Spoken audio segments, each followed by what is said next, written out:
Good morning, guys. Welcome to Appalachia's Homestead. If you hear a little rumbling in the background, that's military planes going over right now as I film. It's always a good wake up. Listen, we're just going to make this a straightforward talking video this morning. And first things first, I want to answer one quick question to you because I've seen several of you ask this question. By the way, good morning. Welcome back to the channel. Thank you for being here.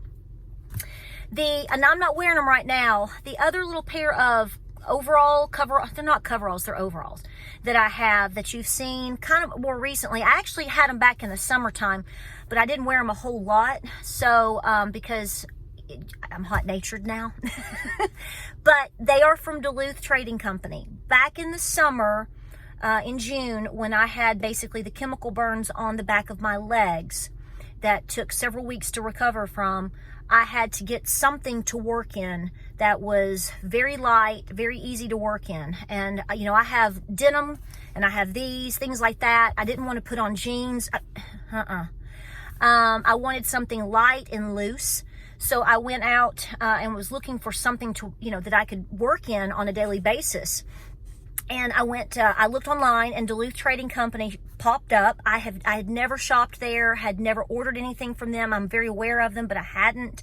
So I went to their store. There is one way down in Knoxville, in West Knoxville, and I got them on sale for 40% off, and I am wearing the dickens out of them. So you ladies out there that have been asking about those, they have the little garden gnome. They're gardening coveralls is what they are, but I am wearing them for all my regular work. They cover my clothes. They've got all kinds of pockets and gadgets and gizmos. They're very handy. They wash extremely well. And they dry well. I'm not sponsored by Duluth Trading Company. I'm just answering your question. Are they worth the money? Yeah, especially if you can get them at a good sale price. So I hope to be wearing those for several years if I don't put a big old hole in them first.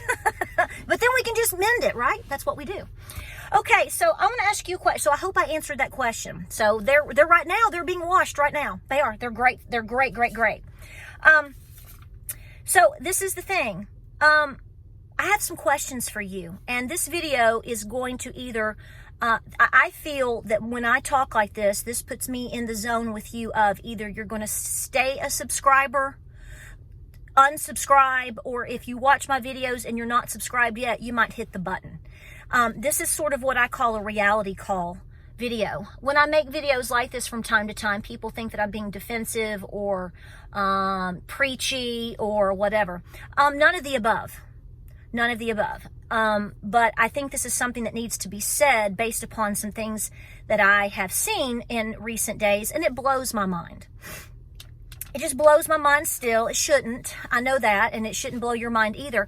But let me ask you a question. Let me just sit back, take a sip of your coffee, whatever you're drinking. Are you on any of the following in any fashion or form? Now, I'm not going to go into the subcategories of all of these things. You guys are so smart, you know more than I do. So I don't have to do that. That's what the beauty of making talking point videos like this is so great, because you guys are ahead of me. Are you on Medicaid and Medicare? Excuse me. Are you on Medicaid and Medicare in any form? And what about Social Security? Welfare of any sort, are you? SSI disability? VA disability? Are you a veteran and you're getting a check, even if it's just 10% every month? Are you getting money? Military retirement? I know I've got a lot of military folks out there. Are you getting partial or whole in any of these categories? Okay. I'm just going to pose the question to you. What do you think is going to happen to this stuff? James wrote it down. This is coming from James. This is James's handwriting, not mine. We just discussed this. I'm poking you, and I continue to poke myself too. What's going to happen to any of that? Whether you homestead or not, what do you think is going to happen if we fell into if, okay, I should say when, but I'm just saying, let's just go with if, because we have to make certain people feel good. If we were to fall into a massive financial collapse of some sort in this country, which is $34 trillion now in debt, what's going to happen to you? Now, let me start off by saying, before I keep going and we keep having this conversation, because I know some of you already you're talking back to me. I talk back to myself too. Okay, it's okay. Just throw the coffee. Patara makes me mad because she makes me think. That's what that's all about with some people. What's going to happen to you and your family and your homestead and your chicken coop and your lifestyle if you are no longer getting assistance or a government check or however, any of these categories? What's going to happen to you if you or your spouse lose your job? Even if just one of you loses your job. What if you're a stay-at-home homesteading mama and your husband comes home today and says he's been laid off? What happens to you? You don't have to tell me. I'm not asking you to tell me. I'm trying to get you to think. Now, 99% of you are here with me going, You are.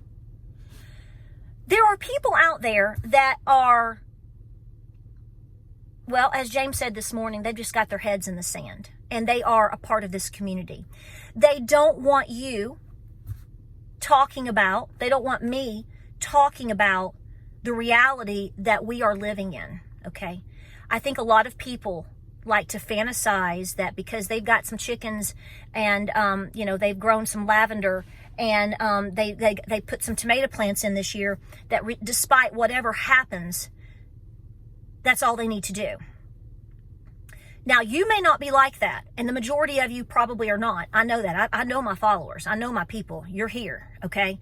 But there may be somebody new today, or there may be somebody that just doesn't handle these types of conversations very well. Well, I'm sorry. It's time to put on a helmet, like I said before. Just because you may not like it, I don't like it either. I don't like it either. It's insane what's going on, and it's what's been going on. So we have to come to the realization that we have to do the best that we can in order to hedge our own bets with this scenario. Some people will say, well, I live up in the mountains and nobody's going to get to me and I don't have to do this. Okay, well, let's talk about the reality of a lot of these things. A lot of people, and I've done it too, in some ways, we like to talk about the Great Depression because that is the greatest comparison that we can do, even though the majority of us didn't live through it. I mean, my Nana is 87 years old, okay? My Nana is 87 years old. I'm about to make a video about what she's written to you about her life experience as a young girl during basically the Great Depression era. That's coming up. It'll be a talking video by me. So if you want to see me run around, you might see a goat. I don't know, but she took the time and wrote you a letter, people. So that's coming up. But people like to compare a lot of times us to the Great Depression. Okay, I want you to go to the Census Bureau and look up how many people were alive basically in 1930 to now. Well, I just did it. We have actually James and I both did it. And he even went as far as doing the math because he loves math. We have 2.7 times more people in this country. That's before all the people that are coming over. We didn't add them in. What is that, 16 million or something like that? Who's paying for that? Wait, I'll get to that in a minute. I'm getting ahead of myself. You have 2.7 times more people in this country than you did in 1930. So that's more people that are using the resources and that has to increase the odds of draining a system. Were they draining the system so much in 1930? No, most people in a lot of ways, basic middle class or less people were far more self-reliant, right? We won't go into the history of all that. Just take it for what it's worth due to time. Some people will say because they live out in the mountains and they live rural and they don't think that any of this is going to affect you. Are you getting a check? How are you living? Now, there are individuals. I don't know any. Do you know any? I don't know a single person that is living out remote is basically completely debt-free, owns their land, and in a sense is seemingly well off to where they don't have to rely on much of anybody as far as money. Okay? How do they get their resources? How good are they at that?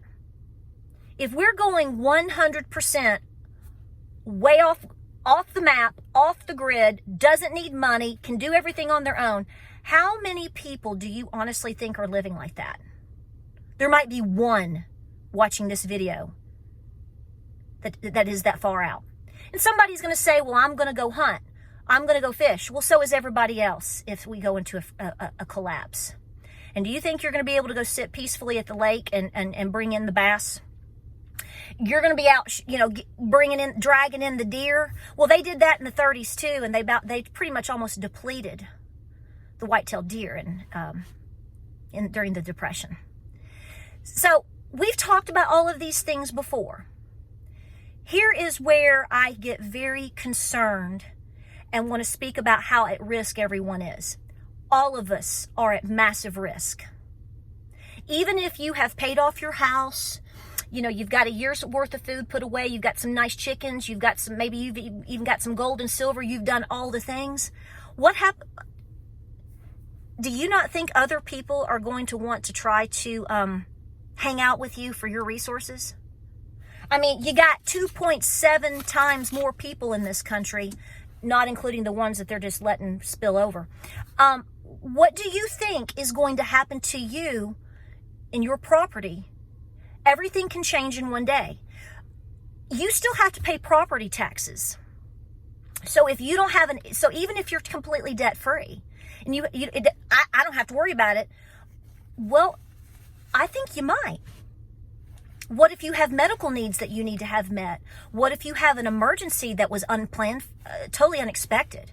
What if you have to pay your property taxes? What if your food runs out? What if your ammo runs out?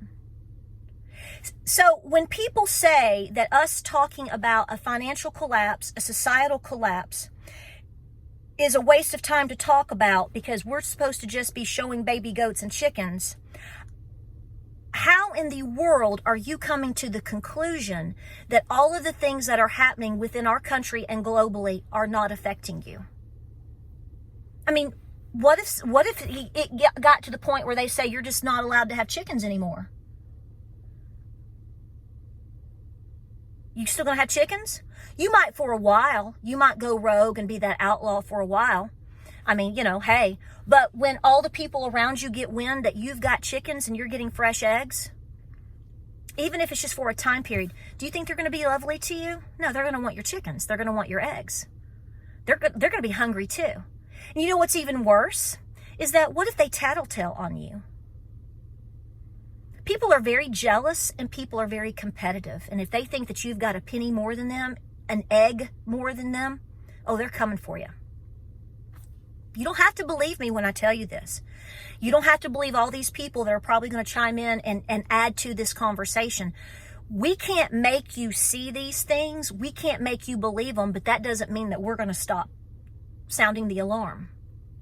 Now, do I think this stuff is going to happen tonight? At this point in the game, I don't know what's going to happen tonight. This is why I'm telling people a no junk January. I don't mean for you not to eat a chocolate chip cookie if you don't want one. I'm saying it's basically a way of saying bad stuff is here. Bad stuff is probably coming. We're in a heck of a ride for 2024 at a minimum. I'm going to hunker down. I'm going to do the best that I can and focus on my family and my preparations and clear my head and think about what I need to do to have more income if possible, to add more. Oh, going around again. Hey, we're talking down here. Yes, remember your oath. I'm just saying, I love you. I do. I love you. Thank you for your service. What are people? I mean, it blows my mind. It shouldn't blow my mind. I mean, I'm not a young whippersnapper anymore, and I see a lot of comments by people and things every day, and I just sit there and go, they're not gonna make it. How are they gonna make it? I mean, they can't even understand that what all is going to be involved in terms of just a financial collapse alone. I'm not talking about Civil War, Revolutionary War, World War. I'm not talking about the food supply basically being dwindling or being poisoned. I'm not talking about any. I'm just saying from a financial standpoint, if you live in a bubble, under a governmental, a country in a bubble that basically is bankrupt, do you think your little bubble inside that bubble is going to fare very well? I hate to be a Debbie Downer. No offense to any Debbies out there. I love you. But I'm just saying we're all at risk. And if you are in massive debt, you still owe on your house, your cars, your credit cards, your student loans, your kids' student loans. I could just, all these things, I could go on and on. You owe on your chicken coop because you basically leased it until you could pay it off over time. What are you going to do when they come and yank your chicken coop? Or your turkey house? Or they come and tell you they're pulling your truck because you couldn't make the truck payment anymore because you lost your job. You don't think the banks are not going to want their money? They're absolutely going to want their money. That's not going to go away. It may change, transform, because whatever, but it's not going away. So I say to you folks, this is why I tell people to do the very best that they can. It is to increase your odds. I entered this lifestyle to learn because I felt that it was imperative for the sake of my own children to become as self-sustainable as possible, to get out of the city, to educate my kids, because while we don't know what the future is going to bring or in what order, we all know, or we should know, that something is. And just because you want to do nothing but sit around and talk about why you're not getting eggs in winter does not mean that you are exempt. I would say it's probably going to impact you harder, because those that have their heads in the sand and those that are in denial about what all we are facing is probably going to get hardest and hit first. Now, like I said earlier in the video, this video right here at this point is a test of your emotions and is a test for you to question yourself. I'm not questioning you. I want you to have this honest conversation with you, your spouse, and God, and say, what do I need to do to improve my situation? I am trying to sound the alarm for people to be as prepared for what's coming our way, whether it's today, next year, in 10 years. Listen, it takes a long time to become self-sustainable to a point that I think most people would be a little more comfortable with. It has taken us years, and we're not there. I'm not there. I'm not there. I don't grow all the food that I eat. Nobody really does. And if they do, how long is that going to last them? I mean, somebody can, as James said this morning, he was like, yeah, somebody, because we were going back and forth talking about this, and boy, he got worked up. And he was like, some people might say, I've got a year's worth of food or 2 years worth of food. That's good. That is a wonderful goal. But the question is, what happens when that's gone? Remember, so let's go back to the Great Depression for just a second. So we know what happened in 1929. Okay. Well, the height of the Depression didn't really hit until 1932 to 1933. So there you are 2 to 3 years later, and then you get slammed in the mud. My Nana, in the little thing the thing that she wrote for you, we'll talk about it in that video. She talks about how she went to school and she didn't have shoes on her feet. No shoes. I didn't ask my Nana to write that down. She did it on her own. I'll explain that in that video. No shoes. No shoes. I mean, they were so poor it wasn't even funny. Okay, and everybody had to work, and they still didn't have shoes. And you don't think a collapse of any sort in this country today won't affect you? How it,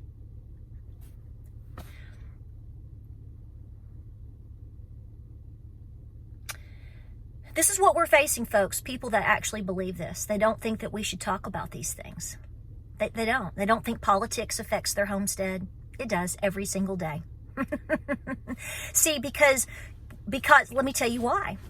Because I got a notification today about an illegal individual, 21 years old, kidnapping a 13-year-old girl in Texas. I got sent all the information from Texas this morning. Her parents could be homesteaders. Does it matter? No, it doesn't. But because of the policy of a certain politician allowing this to happen, well, I think the odds got greater that we're all going to be affected. People that want to do you harm because they are desperate, demonic, evil, mean. Add any adjective you want on that. She's a homesteader. We're going to bypass this spot. I'm no fool to this, so neither should you. So ask yourself again, are you getting any of this? I'm not saying it's bad if you do. I'm saying if you get any of this, what happens when it goes away? When people want to do harm to others, you think they're going to bypass you because you've got silkies? No. So yes, we need to talk about it. And the solution here is to get your head out of your butt. That's the solution. The solution is not terrorizing followers here because they understand this reality. The reality here is that your head is in your butt. Where are you going to go? What are you going to do when you cannot make your bills anymore? What are you going to do when somebody shows up and you can't defend your daughter? Perpetrators don't ask you if you made fermented carrots today and made a video in an apron talking cute and sweet over homemade bread. They don't care.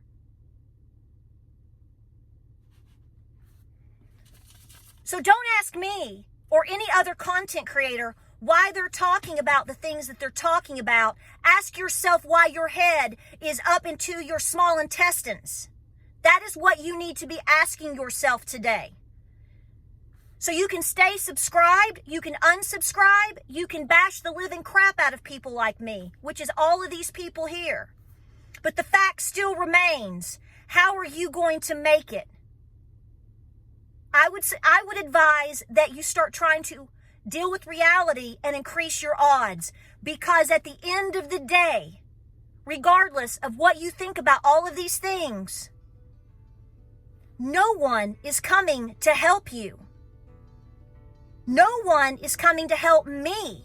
No one is coming to help anybody else watching this video. And the ones that have done the darndest that they can to improve their odds, I hate to tell you, they're going to throw you a bag of beanie weenies or dried beans and a scarf and say good luck, which is more than what anybody else will give you. But after that, if you're lucky, you'll make it another day, but you're going to be on your own.